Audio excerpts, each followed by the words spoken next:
खुशामदीद। और अब हम मैकेनिकल एडवांटेज पे कुछ और प्रॉब्लम्स करने जाएंगे इस वीडियो में, और अब इसमें पुलिस पर फोकस रखेंगे, जो कि अपनी तौर पर एक सादा मशीन या सिंपल मशीन है।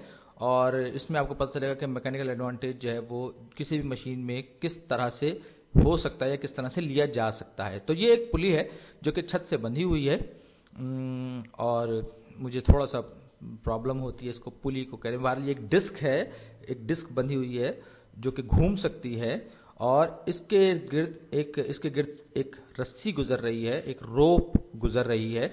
ये एक रोप है जो कि इस रस्सी से गुजर रही है।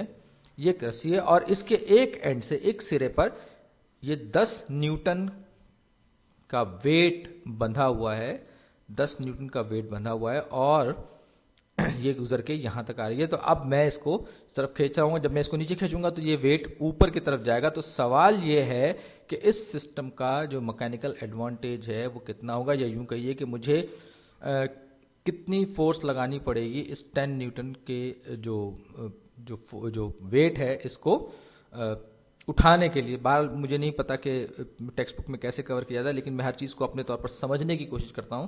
तो सबसे पहले मुझे ये मालूम करना है कि कितना फासला ये तय करूंगा मैं इस फोर्स को लगाने के लिए, यानी कि मैकेनिकल एडवांटेज मालूम करने के लिए मुझे डिस्टेंस मालूम होना जरूरी है। तो फर्ज कर लीजिए कि मैं इसको खींचता हूं और 10 फीट तक नीचे ले आता हूं।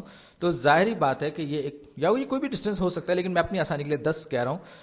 तो जाहिर बात है कि ये कनेक्टेड है, तो ये जो वेट है ये भी जितना नीचे ये रोप आएगी उतना ही ऊपर ये जाएगा। अगर ये 10 फीट नीचे आई है तो ये भी 10 फीट ऊपर आएगा, पुल होगा ऊपर की तरफ। तो यानी कि जितना ये मैं नीचे की तरफ खींचूंगा ये उतने ही ऊपर की तरफ जाएगा, और ये टेंशन जो रोप में है जाहिर बात है कि वो अपवर्ड फोर्स के तौर पर एक्ट करेगा, और हम टेंशन के बारे में भी सीख चुके हैं। और इसका जाहिर बात है कांस्टेंट रहेगा पूरी की पूरी रोप में, क्योंकि एक ही रोप है, टूटी हुई नहीं है कहीं से या कुछ और सिचुएशन नहीं है, मटेरियल इसका सेम है।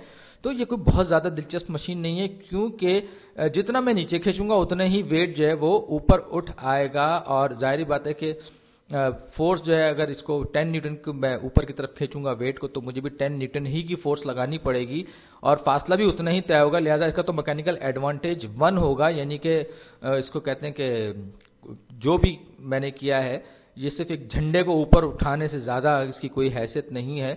लेकिन अगर हम सही मानों में मैकेनिकल एडवांटेज जो कि 1 से ज़्यादा हो वो हासिल करना चाहें, तो हमें थोड़ा सा कॉम्प्लेक्स सिस्टम बनाना पड़ेगा, जैसे कि मैं बनाने जा रहा हूं।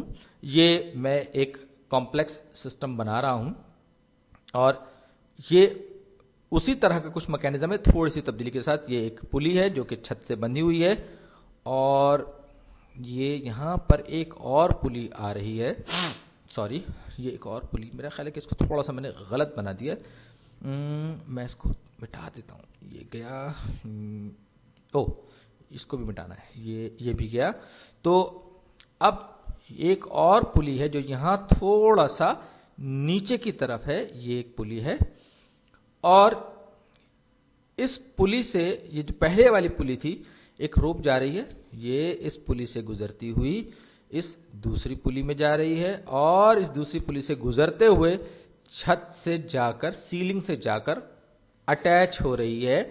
और सेकंड पुली जो है उसके साथ एक वेट लटका हुआ है जो कि 10 न्यूटन का है। जाहिर पता है डाउनवर्ड फोर्स जो है वो 10 न्यूटन की है। तो अब इस सिस्टम का मैकेनिकल एडवांटेज क्या होगा, सवाल वही है, लेकिन थोड़ी सी तब्दीली आ गई है।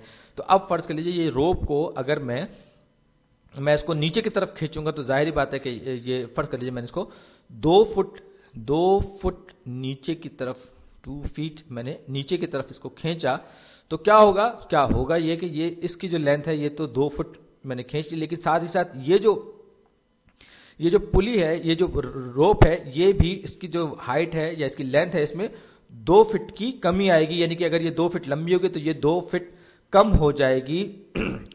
जाहिर बात है एक ही रोप है। तो अब क्या होगा, ये पूरी की पूरी ये जो रोप है दोनों तरफ वाली, इसकी कलेक्टिव लेंथ में जो कमी होगी वो 2 फीट होगी। तो मैं ये कलर स्विच कर लूं, यानी कि ये डिवाइड हो जाएगी जो लेंथ में कमी है इन दोनों हिस्सों में।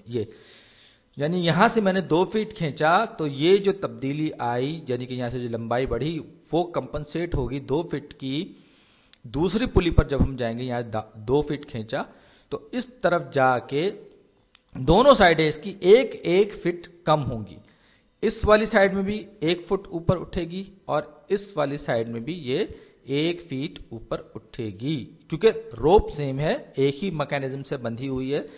तो इसके नतीजे में क्या होगा कि जब मैंने इसको 2 फीट खींचा तो इसके छोटा होने की वजह से ये जो मास या ये वेट जो लटका हुआ ये 1 फीट ऊपर जाएगा, 1 फुट ऊपर जाएगा, क्योंकि और जबकि मैंने इसको 2 फुट नीचे की तरफ खींचा है।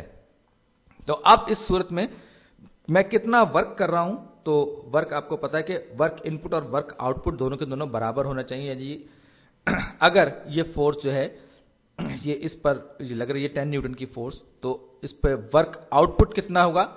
वर्क आउटपुट 10 न्यूटन इसका ये फोर्स है जो कि डाउनवर्ड एक्ट कर रही है इसको कंपनसेट करने के लिए। और इसने जो तय किया ये फीट की, जब मैं ब्रिटिश और एसआई यूनिट्स को मिक्स करके ये मैं मीटर कर लेता हूं।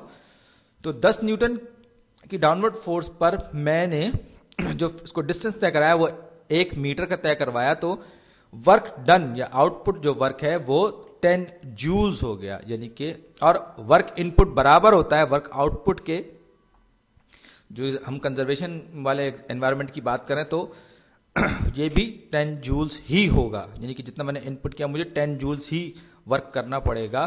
तो आपको पता है कि फोर्स टाइम्स डिस्टेंस जो है वो वर्क डन होता है, तो इस केस में F टाइम्स 2 = 10 और F बराबर हो गया 10 न्यूटन। यानी कि यहां पर मुझे जो डाउनवर्ड फोर्स लगानी है वो 5 न्यूटन की लगानी है इस 10 न्यूटन के वेट को 1 फीट ऊपर उठाने के लिए। तो फोर्स इनपुट बराबर होगी 5 न्यूटन, जबकि फोर्स आउटपुट होगी वो बराबर होगी 10 न्यूटन के।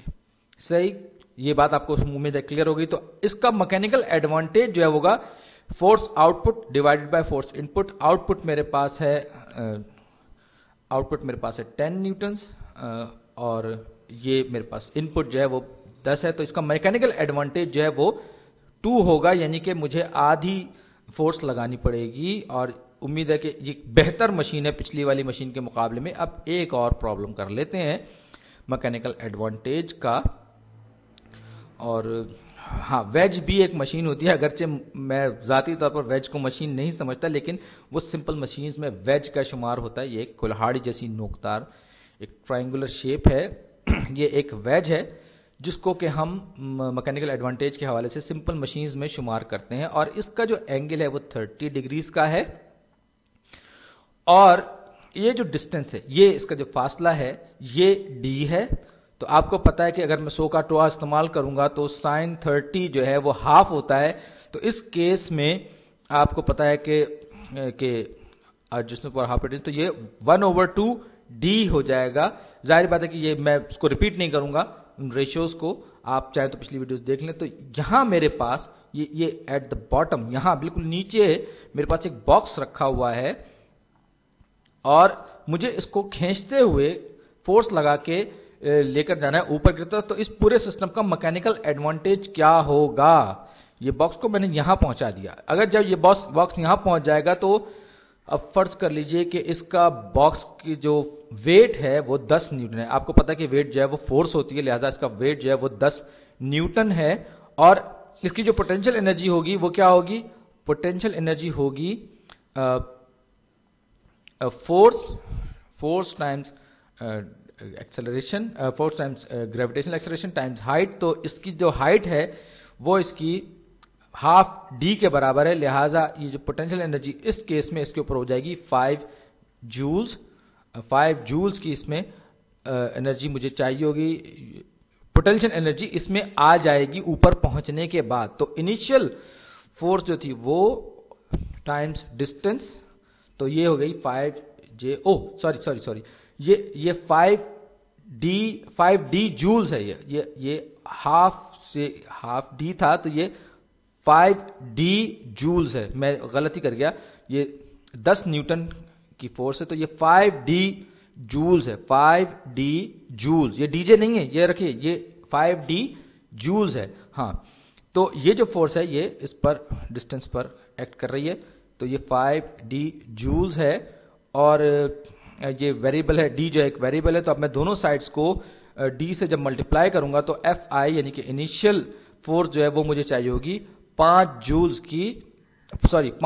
न्यूटन्स की मुझे फोर्स चाहिए होगी। और ये 5 न्यूटन की फोर्स लगाकर मैं इसे इतनी हाइट पर पहुंचा सकता हूं इस 10 न्यूटन के वेट को। तो इसका मैकेनिकल एडवांटेज कितना होगा? Mechanical advantage input over output ये बराबर हो जाएगा 2 जनाब।